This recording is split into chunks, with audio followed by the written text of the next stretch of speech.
Welcome everyone to a casted game for Age of Empires 4, and today spawned in the south corner of the map playing in orange. We've got puppypaw playing as the English, and his opponent in the north. We've got Yun Sung Bin, who is also known as marinelord, of course, the infamous marinelord playing in the north, playing as the Japanese.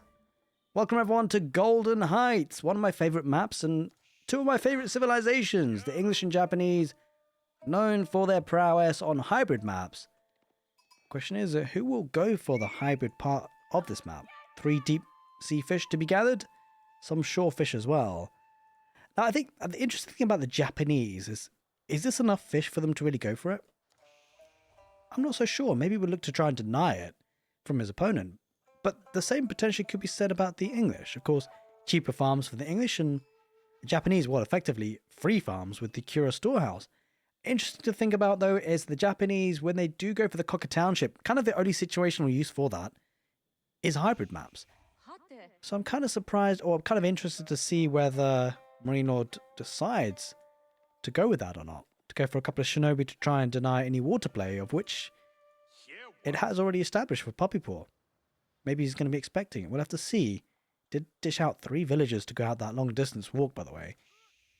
I think generally at this situation, you can't really venture out in the early game, the Dark Age of the Japanese versus the English, because of course the villagers do have their short bows, and you know, your villager's going to be super exposed to that. Can't really fight it, so it makes sense for the Japanese to really wait and let the English have the water for now. And I emphasize for now, because I wonder, is he going to go for the Cocker Township? Will he go for the farms? We'll have to see. Kura storehouse is so strong though. Either way, I suspect it's going to be the council hall for the English. We'll have to obviously get confirmation of that. It'll be a bit of a while, though, because when you have Dark Age play like this, it does take some time to get to that feudal age when you invest in fishing economy. And guess what? It will be the Cocker Township for the Japanese. You'd love to see it. Take every opportunity I can get to see some shinobi. We don't see it often, so when we do see it, it's always a bit of a treat. Puppypaw going north. Now, bear in mind, to actually truly deny this area, not only is he going to have to deny the dock, but he's going to have control of it, right? Because with 3 villages here, he could just try and redock in the south and the corners. And, well, Puppypaw has had some time on the waters, so I think generally if he doesn't overinvest in fishing ships, and if he does lose the area, it won't be too terrible because it's a decent amount of economy coming in, but it's an investment that he would lose. So, of course, he's definitely going to want to keep that alive. Plenty of villages and gold. Wait, what is going on? He doesn't have the wood. Wait, what? Puppypaw? What's going on? I'm so confused. What's that? Intended? I mean, okay, I think he basically wants to make sure he gets the gold, right? He wants that fast tech up and doesn't want to invest in the wood. It's actually kind of interesting, right? Because he doesn't want to bother with a mining camp. Like, he doesn't want to spend the extra 50 wood, right? He'd rather spend it on fishing ships. And do you want to prioritize getting the gold? Because, of course, the Cocker Township, you never know. Shinobi might be on the way. We definitely don't want to lose out on the tech up to the feudal age, of course. Because, of course, the Japanese go for the fast tech up. And Shinobi about to come out very soon. I haven't seen that play kind of happen before with the English, but makes a lot of sense.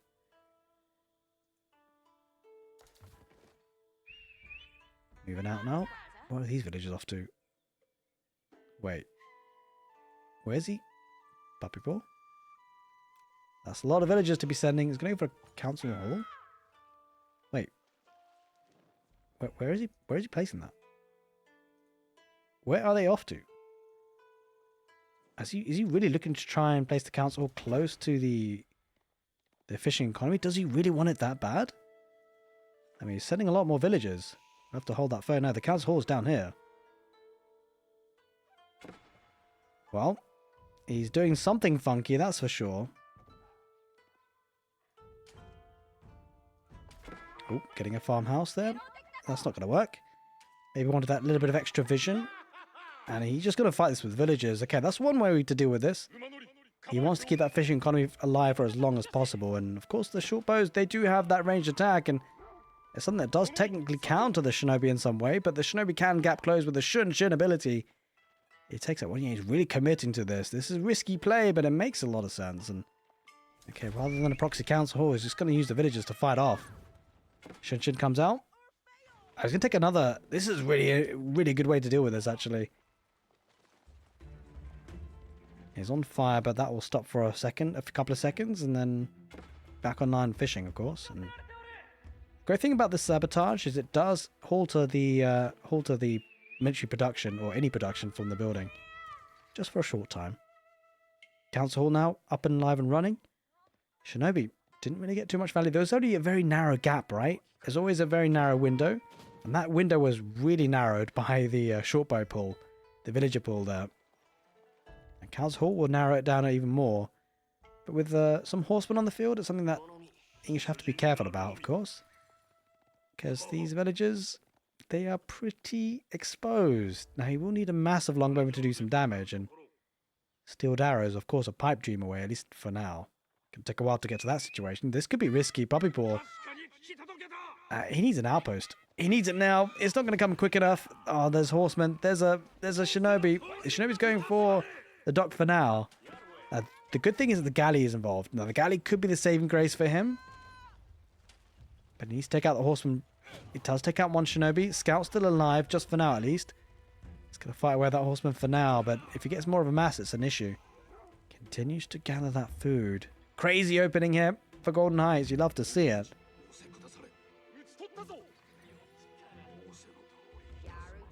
Well, the big issue for Puppypaw is he needs to keep this wood economy safe. It's kind of really dependent on that. He's looking to get some palisade walls just to make sure that it is safe. He's definitely going to need to keep it safe. Getting in an outpost now, which will help solidify, and I gotta say, he's actually looking in a strong position. Some very strong plays, some risky plays, but hey, he's making it work, and well, not so sure many people have had that balls of steel. I mean, I don't know if I would have been able to do something like that. That's great play, though, I gotta say. Nice way to keep that nice and safe and secure with the villager pull.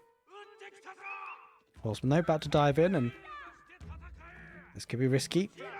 The villagers might have to fight once again. He does. Now, with only 2 horsemen, he should be able to take care of this. Might lose 1 villager, maybe, but there's a decent number of longbowmen, and does get snared by the palings at the right possible time. That certainly helps. Does clear that out. Now, the great thing for Puppypaw, by the way, he can really secure his wood if he gets that wall up and then walls to the TC a bit more. Although, to be fair, it'd be very risky for horsemen to try and dive in that. So the Japanese going to switch their attention now to the waters once again. Bear in mind, he's always reliant now on the berries because, of course, he didn't go for the Cura storehouse.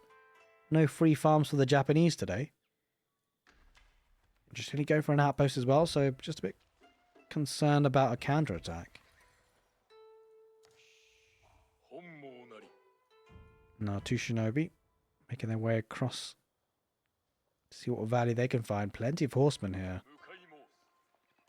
I wonder whether Puppypaw, if he can save up enough wood, if he takes into a barracks here in this location, because there's a lot of horsemen starting to build up. Does take out the scout, which is helpful. We'll lose 1 villager. And the longbow's on hand to protect. Shinobi won't be getting any value there, at least. Not for now.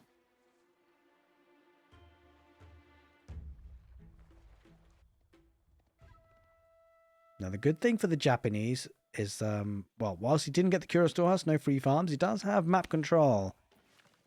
And so we'll be able to access the berries, at least for now. But it's a far cry from the gather speed that you get from shorefish and just general deep water fish and that food economy. I mean, surprisingly, he's actually kind of neck and neck. But let's just see how many workers he has on. Yeah, I mean, he's pretty neck and neck, I would say. Kind of unusual to see. He does have the baby wheelbarrow from the farmhouse, so that will certainly be paying some dividends back to help with the gather rate of food. It's actually a pretty big deal in the end. The question is, what does Puppypaw do behind this? Does he go for much more feudal age pressure? But he's going to need to deal with this first. And the horseman numbers are starting to build up, and he does have iron undermesh, which makes these guys a little bit more resistant to the galley and also the outpost fire. Villagers might have to ungarrison to repair for a little bit. He's trying to delay this. Galley's still getting good value. Takes out 1 horseman. Oh, he might lose the outpost. He's not actually healing up, and he's going to lose 5 villagers here, most likely, although he will suffer some losses here, marinelord. He will clear this up. And the big concern is that dock's on fire. That might go down, and he's not really committing to that. Maybe Puppypaw I mean, I don't think he'll be happy about this because he needs a lot more food coming in. He's really struggling in that regard. I'll tell you who's not struggling. Got plenty of food in the bank here, the Japanese. Maybe looking to get a castle age behind this, which could become a very big problem, I gotta say. Mounted samurai, samurai in general. Something they might be going to be facing up to soon. Going to take out the boar. And that food income is going to really skyrocket even more.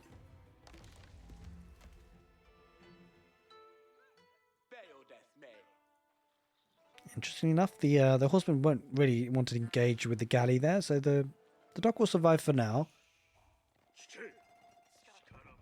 But I think that's going to be a pressure point coming up soon.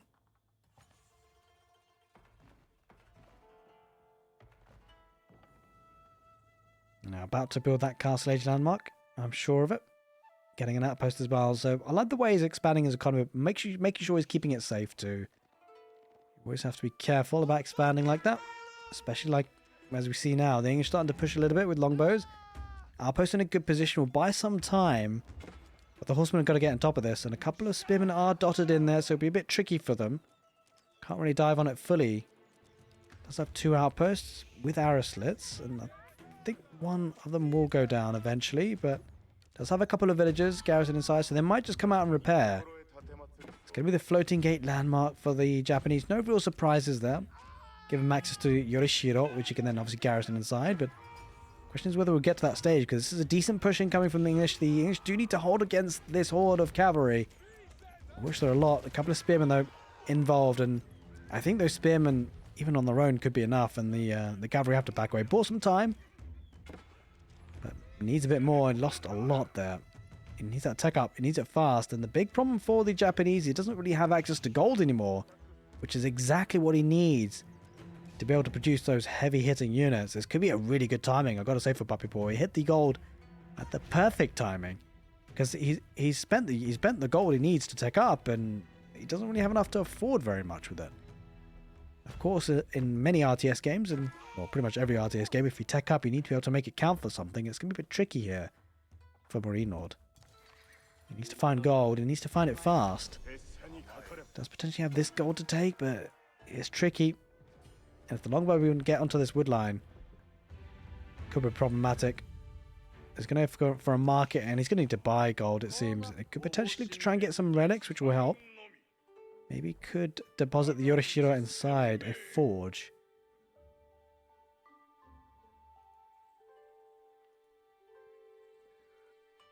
Just moving away now for the longbowman. I think puppypaw is quite happy with the damage he's done. A big concern for him though, he doesn't really have enough food coming in. He's spent a lot of his food.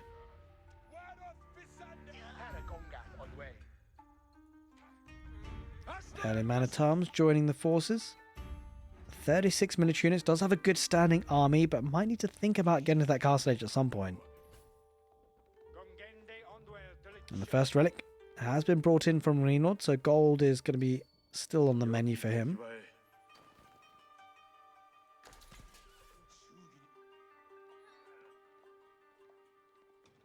Here comes the first mounted samurai. And puppypaw recognizing that threat, going to be walling up. The question is whether puppypaw decides to bring all his army just to defend for a while whilst he gets to the next stage. It could be an option, and he does have a pretty nice base to defend in terms of low access points, and the fact that he's got so much range on his longbows should make it easier for him. It will take time for the Japanese to really mass up an army to be able to push fully and decisively. And the great thing for the English is his economy is split up as well. We'll have plenty of food coming in from the fishing economy. And we are reaching to the point that where marinelord might need a bit of a farming transition, although it does have the boar in the north corner of the map, but it's starting to run out of berries. And the farming transition is not a great situation for him at this point. Doesn't really want to be doing that. Ideally, plenty of wood would be needed and doesn't have that much in the bank. Puppypaw, recognizing that there's not too much aggression coming in from marinelord, so he's looking to put some pressure himself. Looks to torch down this gate and then the outpost. Spring order placement coming in soon. Will it come in time? In fact, it probably will come in time. The question is, will it go down quick enough for puppypaw? It's back on gold heavily, and the Yorishiro inside the forge, so gold is not an issue anymore. What's kind of slowly becoming an issue is food. He will burn through this down. He's trying to get the fortification. I don't think it comes in time. A couple of mounted samurai will attack this and take out the fishing economy, which is actually massive, by the way. Because the last thing that puppypaw really wants is a farming transition of his own. Bear in mind, the English do get cheaper farms, so it's not as going to be as much of a problem as it is for the Japanese. Both players might need that farming transition soon.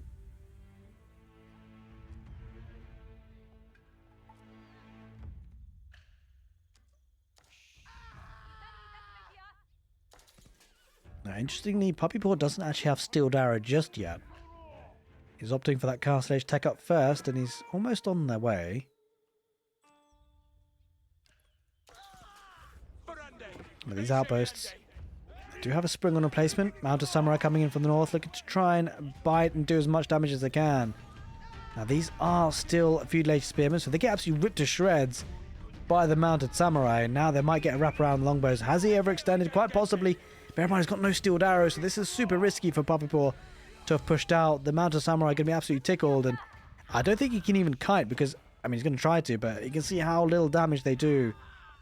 The lack of Steeled Arrow is going to help. He's going to use paintings to stun a little bit, but this army is a goner, and the biggest concern for puppypaw is that he was just about to tech up, and he's kind of caught a little bit of spearmen though, getting involved. They are an age behind, but did lose a lot of the mass of units. He holds on to that position for now. A couple of fresh mounted samurai about to join, but not diving in too much. Puppypaw, he lost a lot, but he still holds in that position. Does get another counter, well, not countered up, but another dock there. Looks like the counter dock is coming up for the Japanese though. Really wants to take care of that, understandably so. Now behind this, just needs a little bit more gold. Puppypaw, will it be the King's Palace? Is it actually going for a couple of barracks? Maybe go for the man-at-arms, which could be very powerful. Although, going up against mounted samurai, maybe he's mostly going for spearmen. It will be the King's Palace. Going to be adding that extra town centre effectively, and should have a good economy. I think at this point, English players possibly playing to that mid to late game, and why not? Oh, does spot the double dock. 2 docks are up and running, so a bit difficult for the English to outproduce this. Does he have naval arrow slits? I think he got it. Yeah, he does have naval arrow slits, so it's be very difficult for puppypaw to deal with that. He's getting baby wheelbarrow number 2. Takizaiku. Walling up, and yeah, you can certainly see a sort of pivot to playing a bit more of a longer game. He recognizes he needs a bit more of a massive army. And does have the King's Palace, so that'll help him get that economy to fund that army. Needs to be careful. Might need to try and whittle down the numbers and get the weak samurai down if he can. He's doing a great job of it. And samurai numbers not looking great. I think he's trying to whittle down the numbers here, marinelord, but he's going to lose everything. There's a decent number of spearmen, and it feels like he can't really get out of the fight, to be fair, because if he does disengage, might lose a couple of units to the longbowmen anyway. Although they're actually surviving for now. Spearmen about to brace. Good engagement there for puppypaw. He's trying to get out of there. Oh, body blocking there with the villagers. Great play on the east side. He's clearing up the waters though. But ultimately, I think the waters did what they needed to do. It's now marinelord's time to have a bit of a boom. Wait, talking about booming. There's a massive demo shot. Fantastic play. Takes out all the fishing ships. I mean, he would have taken them out anyway, slowly. But he wanted to do it quicker. Understandably so. A couple of regular samurai now joining the field. Only 4 of them. So not really enough at this point. The mass of longbows and spearmen starting to build up here for puppypaw. And here comes the farming transition. We knew he would need it at some point, and he needs it now. Farming transition coming in for puppypaw as well. Heading to that classic 20-minute mark of the game where the farming transition is needed. Often in hybrid maps like this, or at least on this particular one anyway. Bear in mind though, the Japanese do have access to fishing once again. Samurai just going to push away the villagers on gold for now. But the mass of the English army heading forward. The spearmen probably going to get the torches out. There they are. Gonna take that outpost pretty quickly. Has been fortified, though, so we'll take some time. Yeah, try and deny the gold once again, actually. This is a big, big push. The first push was big, but this is even bigger, and if he can deny the gold, I'm sure he's got some Yorishiro. He does have 4 relics, though, which really helps. But still, mining gold is something that he probably would have wanted to do.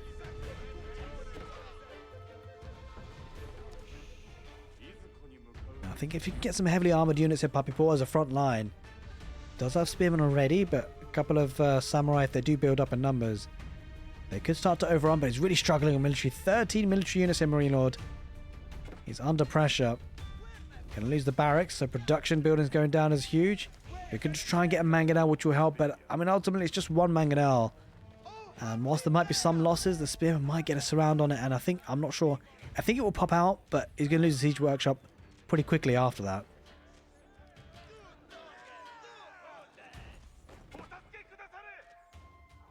Bear in mind, it's going to pick up the 5th relic, and also got the sacred site on the west side, but it might not be enough. Mangonel does come out on the right side of that siege workshop, does get one shot off, but he dodges it so well, puppypaw, and he takes out the mangonel with the spearman. The spearman right on top of that mangonel got absolutely 0 value there in the end, and understandably so. Puppypaw was always aware to the threat of a mangonel popping out, and he noticed it. And this is just going to be an overrunning situation here. The Japanese, the village is going to be exposed. Farming economy idled. Food income going to be a little bit hampered. Does have the fishing economy on the right side. So not all is lost, but he's going to lose a lot of villages. And there it is, ladies and gentlemen. He just doesn't have the military numbers. marinelord taps out. And puppypaw takes the victory on Golden Eyes. A great game of Age of Empires 4. If you enjoyed it, make sure you subscribe to the channel because plenty more content coming your way. Take care and see you next time.